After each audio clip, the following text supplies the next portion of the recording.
नमस्कार, स्वागत है आपका इंडिया डेली में। मैं हूं आपके साथ विवेक शांडिल्य। दिल्ली की सियासत इन दिनों गर्मा गर्म चल रही है। मुख्यमंत्री अरविंद केजरीवाल इस्तीफे का ऐलान कर चुके हैं और इस बीच उन्होंने राज्यपाल से मिलने का वक्त भी मांग लिया है। और इसके बाद से ही दिल्ली की सियासत में अटकलों का बाजार गर्म है कि आखिर दिल्ली की कमान कौन संभालेगा, दिल्ली का नया मुख्यमंत्री कौन होगा।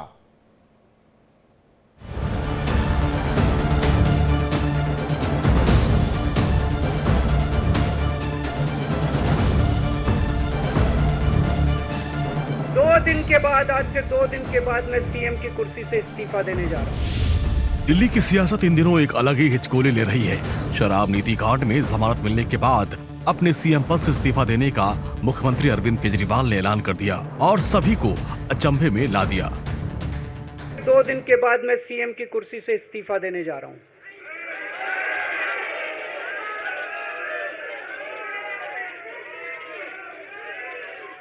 और मैं तब तक सीएम की कुर्सी पे नहीं बैठूंगा जब तक जनता अपना फैसला ना सुना दे। मैं जनता के बीच में जाऊंगा, गली गली में जाऊंगा, घर घर में जाऊंगा, और जब तक जनता अपना फैसला ना सुना दे कि केजरीवाल ईमानदार है, तब तक मैं सीएम की कुर्सी के ऊपर नहीं बैठूंगा। अरविंद केजरीवाल के ऐलान के बाद सोमवार को पॉलिटिक्स अफेयर्स कमेटी यानी पीएसी की बैठक हुई, जिसमें आपके कई नेताओं ने हिस्सा लिया और इस बात की अटकलें काफी तेज हो गई कि इस दौरान सीएम के नाम को लेकर चर्चा की गई। लेकिन उसके पहले अरविंद केजरीवाल ने दिल्ली के एलजी विनय कुमार सक्सेना से मुलाकात का समय मांगा, जिसके बाद एलजी ऑफिस की तरफ से उन्हें कल शाम 4:30 बजे का समय दिया गया। तो वही पीएसी की बैठक के बाद अटकलों का बाजार भी गर्म है। मुख्यमंत्री अरविंद केजरीवाल जी ने, जो कि आम आदमी पार्टी के राष्ट्रीय अध्यक्ष भी हैं, उन्होंने पीएसी यानी कि पॉलिटिकल अफेयर्स कमेटी की मीटिंग बुलाई थी। मुख्यमंत्री अरविंद केजरीवाल जी ने सभी वहां पे मौजूद नेताओं और मंत्रियों से 1 to 1 नए मुख्यमंत्री के विषय में चर्चा की, उनसे फीडबैक लिया और कल विधायक दल की मीटिंग होगी और इस चर्चा को दूसरे चरण में कल विधायकों के साथ मुख्यमंत्री ले जाएंगे।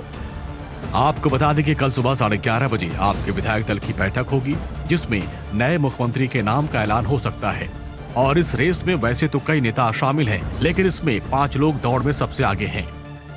गोपाल राय कैबिनेट मंत्री हैं, आतिशी कैबिनेट मंत्री हैं, सौरभ भारद्वाज कैबिनेट मंत्री, संजय सिंह सांसद है राज्यसभा से। इसके अलावा जसमीन शाह ये आपके नेता हैं और अरविंद केजरीवाल के काफी करीबी हैं। अरविंद केजरीवाल मंगलवार शाम 4:30 बजे एलजी से मुलाकात करेंगे और उम्मीद यही है कि वो इस दौरान अपना इस्तीफा एलजी को सौंप देंगे। लेकिन उसके पहले सुबह 11:30 बजे विधायक दल की दूसरी बैठक होगी, जिसमें इस बात की अटकलें काफी तेज हैं कि दूसरी बैठक में ही पार्टी दिल्ली के नए सीएम के नाम का ऐलान कर देगी। यानी अगर दूसरे शब्दों में कहें तो मंगलवार का दिन दिल्ली के राजनीतिक भविष्य के लिए काफी अहम है। जेल से निकलने के बाद सीएम अरविंद केजरीवाल के इस्तीफे के ऐलान के बाद से बनी कशमकश की स्थिति बेहद बेचैन करने वाली है। केजरीवाल ने ऐलान कर दिया और जनता से कह दिया कि अगर मेरी ईमानदारी पर भरोसा है तो मुझे वोट देना। यानी अगले साल होने वाले विधानसभा चुनाव की बिसात आम आदमी पार्टी ने अभी से बिछानी शुरू कर दी।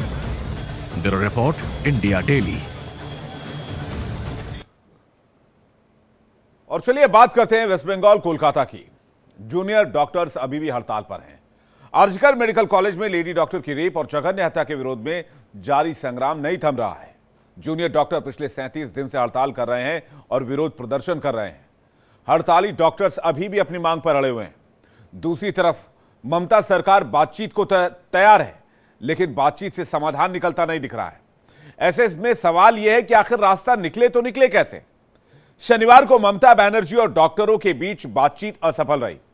रविवार को ममता बनर्जी डॉक्टरों के धरना स्थल पर पहुंच गईं और उन्हें मनाने की कोशिश की, लेकिन अभी तक कोई रास्ता नहीं निकला है। और डॉक्टर और सरकार की इस चक्की में अगर कोई पिस रहा है तो वो है मरीज और उनके तीमारदार।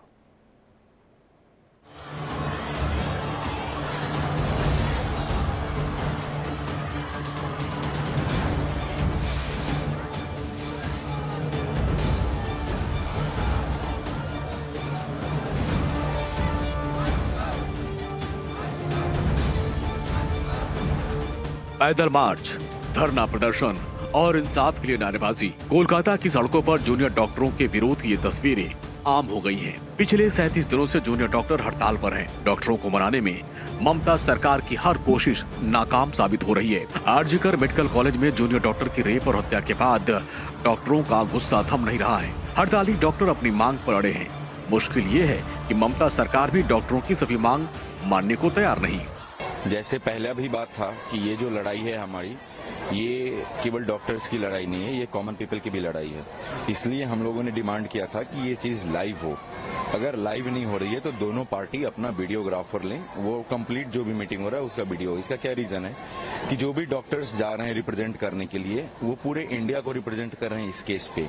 तो बाकी जो इंडिया के लोग जो इस मूवमेंट में हमारे साथ हैं, हमारे साथ खड़े हुए हैं, उनको जानने का पूरा ये हक है कि अंदर क्या हो रहा है, नहीं हो रहा है, प्रॉपर ट्रांसपेरेंसी के लिए।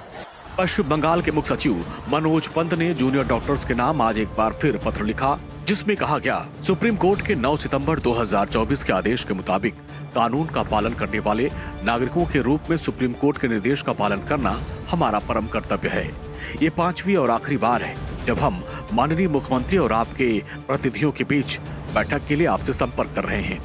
हम एक बार फिर आपको मुख्यमंत्री के साथ उनके कालीघाट स्थित आवास पर खुले मन से बातचीत के लिए बुला रहे हैं। आंदोलन कर रहे डॉक्टरों का कहना है कि वो आरजीकर अस्पताल में रेप और हत्या के पीड़िता को इंसाफ दिलाने के लिए अपने संकल्प पर कायम हैं। राज्य स्वास्थ्य विभाग के मुख्यालय के बाहर लगातार धरना प्रदर्शन जारी है। रविवार को जूनियर डॉक्टर्स ने बारिश में भीगते हुए सेंट्रल पार्क से स्वास्थ्य भवन तक मार्च निकाला।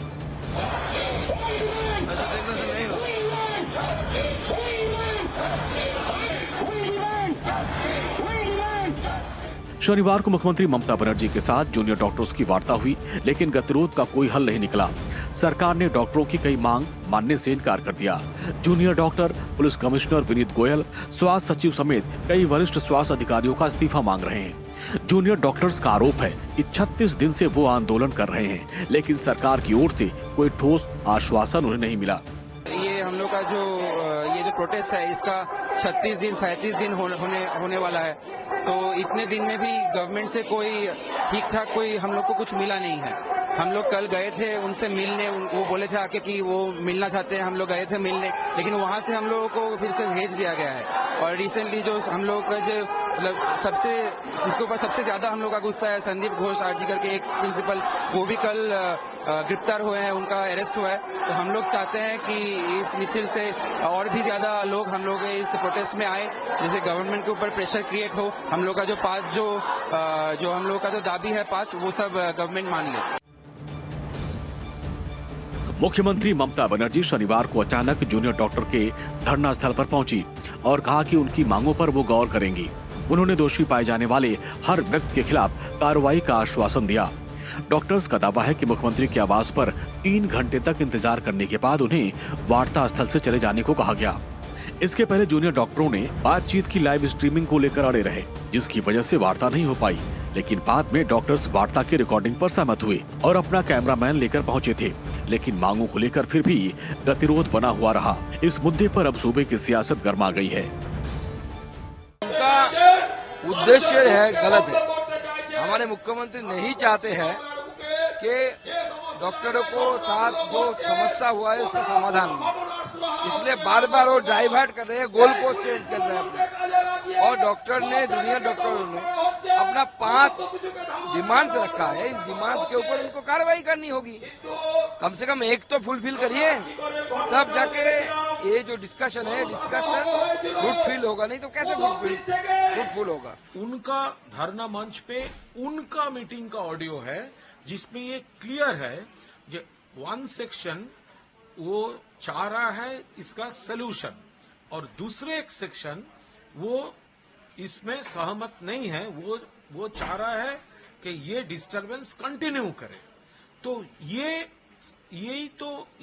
पूरा इंडिकेशन है कि प्री डिटरमाइंड एक डिसीजन लेकर एक one part they were in favour of solution and 1 section were opposing it. डॉक्टरों की हड़ताल को बीजेपी का पूरा समर्थन मिला हुआ है। बीजेपी के तमाम कार्यकर्ता भी लगातार ममता बनर्जी के खिलाफ प्रदर्शन कर रहे हैं। लेकिन सवाल सबसे बड़ा यही है कि ये गतिरोध आखिर कब खत्म होगा। आइए आपको दिखाते हैं जूनियर डॉक्टर्स की 5 प्रमुख मांगे क्या हैं। डॉक्टर से रेप और मर्डर के बाद साक्ष्यों को नष्ट करने के लिए जिम्मेदार लोगों की जवाबदेही तय हो, उन्हें सजा दी जाए। मेडिकल कॉलेज के पूर्व प्रिंसिपल डॉक्टर संदीप घोष के खिलाफ सख्त कार्रवाई की जाए। कोलकाता के पुलिस कमिश्नर विनीत गोयल और स्वास्थ्य सचिव नारायण स्वरूप निगम इस्तीफा दे। स्वास्थ्य कर्मचारियों के लिए बेहतर सुरक्षा व्यवस्था की जाए। सरकारी स्वास्थ्य संस्थानों में धमकी की संस्कृति को खत्म किया जाए। ममता दीदी राम, शांति और सद्भाव के प्रतीक हैं, तो वहीं अन्याय रूपी रावण, तिरजटा, तारका, सुपनेखा का भी नाश किया है। इसलिए अब बंगाल में अन्याय रूपी रावण, तारिका, सुपनेखा का वध होना तय है। राम सद्भाव के प्रतीक हैं। आप माटी और मानुष भूल चुकी है। जूनियर डॉक्टर की रेप हत्या की जांच सीबीआई के हाथों में है। सीबीआई ने पूर्व प्रिंसिपल संदीप घोष और थाना इंचार्ज को गिरफ्तार कर लिया है।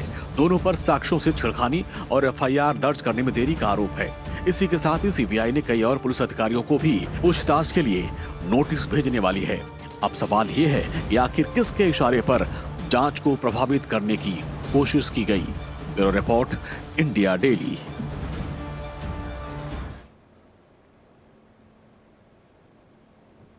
और अब खबर आपसे जुड़ी हुई आगरा से बनारस के बीच अब वंदे भारत एक्सप्रेस ट्रेन दौड़ने वाली है, जिसका उद्घाटन प्रधानमंत्री मोदी ने वर्चुअल तरीके से किया। यह आगरा की तीसरी और प्रदेश की 13वीं वंदे भारत ट्रेन है। वंदे भारत ट्रेन में इंडिया डेली संवाददाता ने केंद्रीय राज्य मंत्री एसपी सिंह बघेल से बातचीत की। आगरा से सीधा बनारस के लिए वंदे भारत ट्रेन का आज शुभारंभ हो चुका है और सीधे आगरा से बनारस पहुंचेगी। खुशखबरी उन यात्रियों के लिए, उन भक्तों के लिए जो महादेव के दर्शन करना चाहते हैं, और यही वजह आज हमारे साथ मौजूद है वंदे भारत ट्रेन के अंदर जो केंद्रीय राज्य मंत्री एसपी सिंह बघेल जी। आपसे बात करना चाहेंगे, आज इतना बड़ा उपहार आगरा के लिए सौभाग्य की बात है कि वंदे भारत ट्रेन यहाँ से शुभारंभ हो रही है। हालांकि ये आगरा की 4थी ट्रेन है और देश की 13वीं ट्रेन है। क्या कहना चाहेंगे इसकी सुविधा के लिए? माननीय प्रधानमंत्री जी का और रेल मंत्री का धन्यवाद देना चाहूंगा कि 2 महत्वपूर्ण शहर को जोड़ने वाले, बल्कि मुझे अच्छा लग रहा है कि मेरी लोकसभा से माननीय प्रधानमंत्री जी की लोकसभा को जोड़ने वाली ट्रेन है। और ये ताजमहल को काशी विश्वनाथ से जोड़ने वाली थी। एक तरफ ऐतिहासिक पर्यटक आगरा आता है और धार्मिक पर्यटक काशी विश्वनाथ जाता है। मैं प्रधानमंत्री का धन्यवाद देना चाहूंगा कि 2 वंदे भारत शुरू ही आगरा से हुआ करेंगी। एक आगरा काशी वंदे भारत और दूसरी आगरा उदयपुर बाया जयपुर, जोधपुर, उदयपुर जाएगी। उदयपुर सिटी लेक्स का है, पर्यटकों का शहर है। तीसरी जो दिल्ली से खजुराहो तो वंदे भारत जाती है, उसका स्टॉपेज आगरा है। जो दिल्ली से भोपाल वंदे भारत जाती है, उसका स्टॉपेज भी आगरा है। इस प्रकार से 2 वंदे भारत यहाँ से चलेंगी, यहाँ आएंगी रात में, और 2 वंदे भारतों का स्टॉपेज है। इसलिए लगभग उत्तर भारत हमारा इन वंदे भारत से कवर हो रहा है। सीट बहुत है, कंफर्टेबल है, इंक्लाइंस हैं, काफी डिग्री पीछे चली जाती हैं, आप सो सकते हैं और ये विंडो की तरफ जा सकते हैं। विंडो बहुत ही ट्रांसपेरेंसी है, बहुत साफ है। आप लैंडस्केप देख सकते हैं, अलार्मिंग वॉर है। यहाँ खाना की क्वालिटी बहुत अच्छी है और फास्ट है, 2 घंटे बचते भी हैं। तो और ये कवच इसमें कवर है, जिससे एक्सीडेंट में अगर कोई होता है तो कवच की डिमांड होती है। इसमें कवच ऑलरेडी है। हम आगे चलते हैं, आपको दिखाना, सभी दर्शकों को दिखाना चाहेंगे कि हम इस समय वंदे भारत ट्रेन के अंदर में यात्रा कर रही हूँ और दिखाना चाहूंगी, देखिए किस तरीके से यहाँ पर सुविधा दी गई है। पूरी ट्रेन के अंदर आप यहाँ बैठ सकेंगे, आप यहाँ पे लंच भी कर सकते, खाना भी खा सकते। मुझसे पूछना चाहेंगे, आप इसके अंदर यात्रा कर रहे हैं, हाँ, और सीधा आगरा से ये बनारस मिल जाएगी, सीधे आगरा। बहुत अच्छा लग रहा है। ये इंडियन रेलवेज की एक बढ़ोतरी हो रही है कि हम वंदे भारत बैठ रहे हैं, कम टाइम में हम ज्यादा डिस्टेंस कर पा रहे हैं।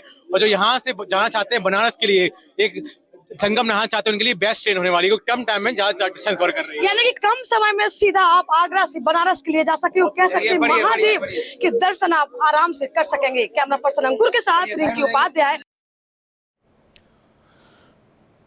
मूसलाधार बारिश और नदियों के उफान ने लोगों की जिंदगी मुश्किल कर दी है। लोगों को परेशानियों से दो चार होना पड़ रहा है।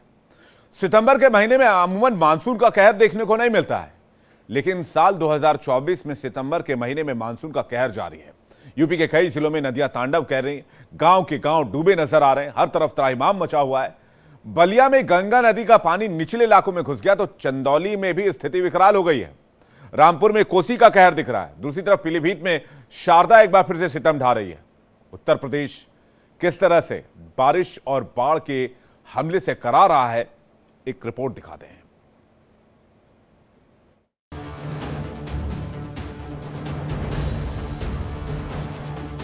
बलिया से रामपुर तक बाढ़ विकराल।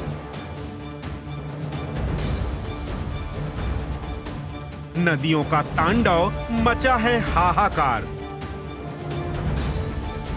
सितंबर में जारी मॉनसून का सितम। कुदरत के कहर से बदहाल जिंदगी। मॉनसून के कहर के सामने जिंदगी हलकान है। जून से लेकर सितंबर तक बारिश का मूसलाधार सितम जारी है। गुजरात से लेकर राजस्थान तक और यूपी से लेकर बिहार तक लोग बाढ़ से जूझ रहे हैं। मॉनसून के सेकेंड राउंड ने यूपी के कई जिलों को डुबो दिया है। गंगा, यमुना, शारदा से लेकर कोसी तक तमाम नदियां उफान पर हैं और निचले इलाकों को पानी पानी कर चुकी हैं।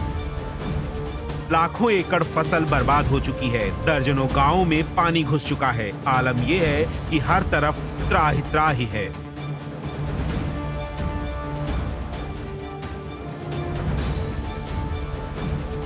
मुरादाबाद की तस्वीरें देखिए। रेलवे अंडरपास पूरी तरह से डूब चुका है। सड़कों पर कई फीट पानी भरा है। सैलाब से लोग बेबस नजर आ रहे हैं। तस्वीरें देखिए, जहां तक नजर जाती है सिर्फ पानी ही पानी दिखाई दे रहा है।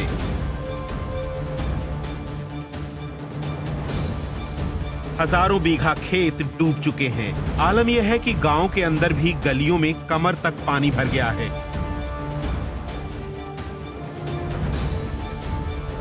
ये बाढ़ का पानी यहाँ तो हमेशा ही ऐसा रहता है। यहाँ तो कम दिखाई दे रहा है। यहाँ तो होगा लगभग क्या नाम है गले गले और अंदर धसोगा। अंडरपास में तो और ज्यादा है। अंदर जो बीच में अंडरपास है बना हुआ वहाँ पे और ज्यादा स्थिति खराब है। अगर बारिश भी पड़ जाती है तो भी वहाँ अगर बाढ़ नहीं आए तो भी वहाँ पे काफी में कूलो पानी हो जाता है। गाँव में पानी पानी है, घरों में पानी पानी है। ज्यादा पानी है। अंडरपास के अंदर बहुत पानी भरा हुआ है। इसके अंदर निकल नहीं पाएंगे इसलिए रोक है। ये बरसात का है, कुछ ऊपर से डैम से छूटा हुआ पानी है।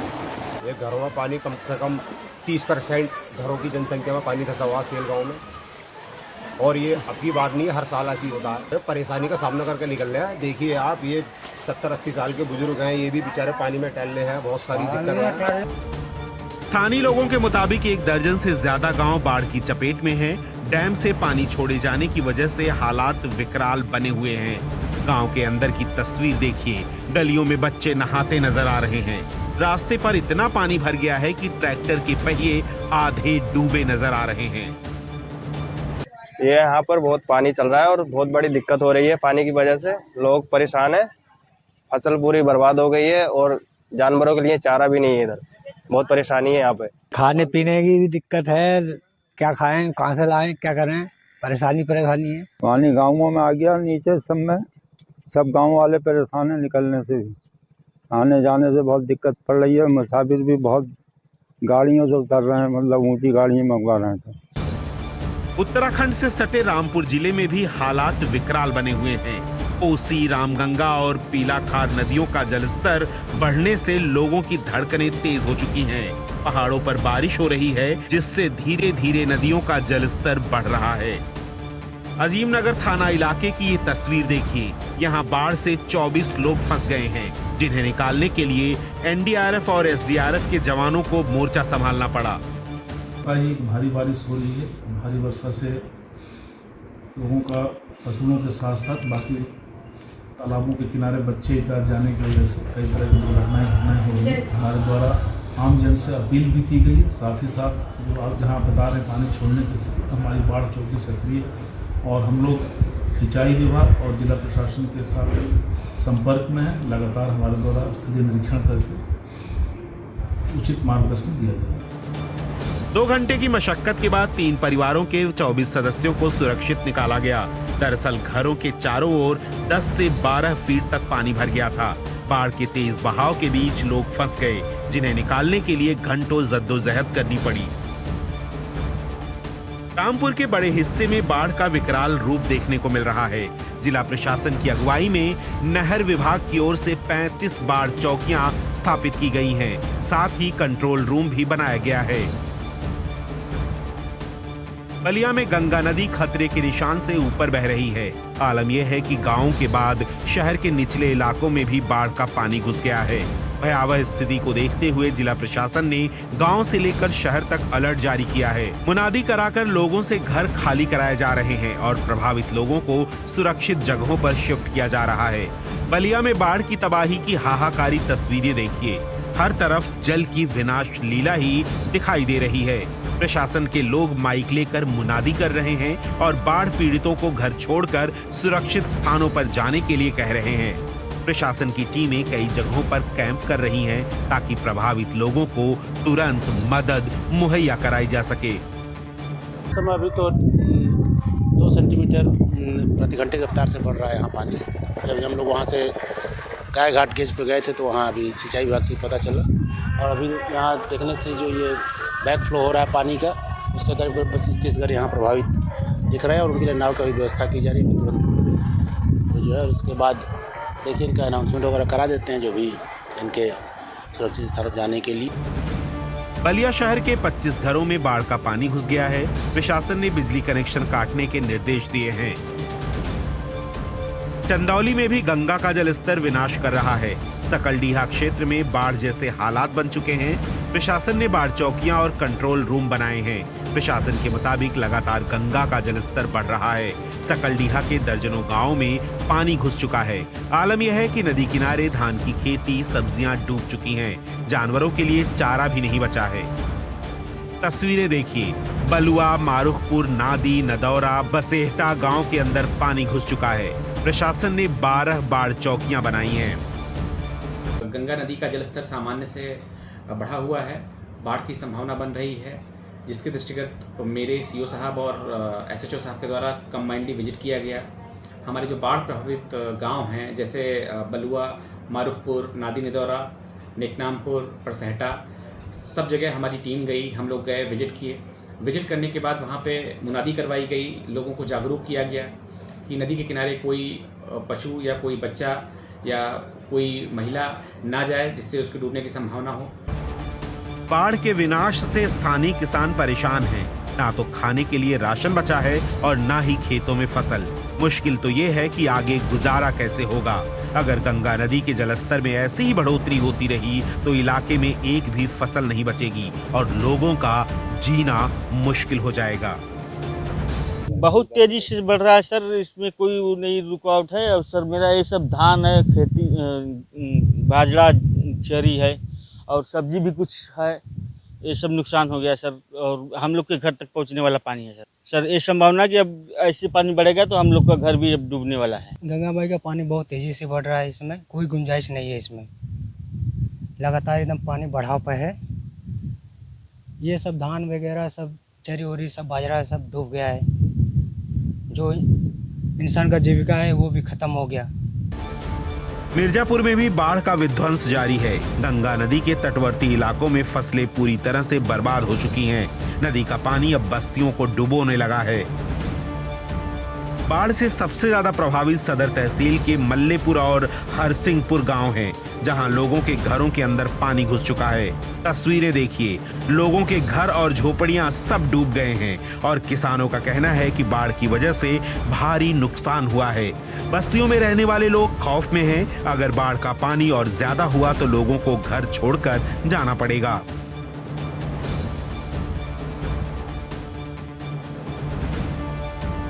अभी शहर से 24 घंटा में इतना पानी बढ़ा है, अब ये बता नहीं सकते। हम सब बोल रहे हैं पानी बढ़ रहा है। अभी हम लोग भी ये सोच रहे हैं भाई किसानी तो गया जो भी है, भैंस गुरु रखे हैं, सब रोड पे निकालने के लिए भी तैयारी कर रहे हैं। हम लोग भूसा घासा भी भर रहे हैं। यहाँ 24 घंटे में इतना पानी आया। हम लोग इतना उम्मीद नहीं लगा के रखे थे कि इतना पानी तेज बढ़ेगा कि हम लोग फसल को वो कर सके। फसल के पास गए तो इतना पानी आ चुका था कि हम लोग खेत में हिल नहीं पाए। क्या कहोगे साहब, अब जैसे पानी आएगा बैग 24 घंटे 30 घंटे में सारे डूब गया। उम्मीद से बहुत साहब की कमाएंगे 2 पैसा, लेकिन पूरा डूब गया।